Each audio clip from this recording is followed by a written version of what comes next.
tor mahalla, bir xonali uyi bor. Kun tushmaydi xonasiga, zak xonasi. Tor, havosi og'ir, shovqin suronli mahalla. Qo'yingki, yashagani sharoit juda ham qiyin. Bir necha yil yashadi, sabr qilib. Keyin shunaqa bir imkon bo'lib qoldi, boshqa bir joyga ko'chib o'tishlik. 4-5 xonali uy, xonalari yorug', keng, quyosh tushadi, havosi toza.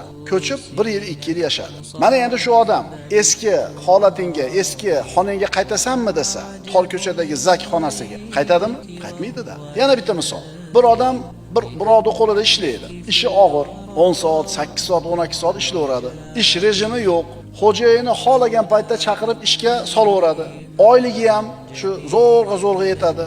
Ish joyi tiqilinch, shovqin, chang, tutun, hokazo. Mana endi shu odam mana shu uzoq yil davomida shunaqa joyda ishlab turib, keyin tijorat qilishlikka, o'zi mustaqil ish yuritishlikka imkon bo'lib qoladi. Ish boshlaydi, mustaqil, ish yurishib ketadi. Katta daromad topadi. Endi o'zi xo'jayin, qo'lida ishchisi bor, xolagan paytda keladi, xolagan paytda kelmaydi. Ish vaqtini o'zi belgilaydi.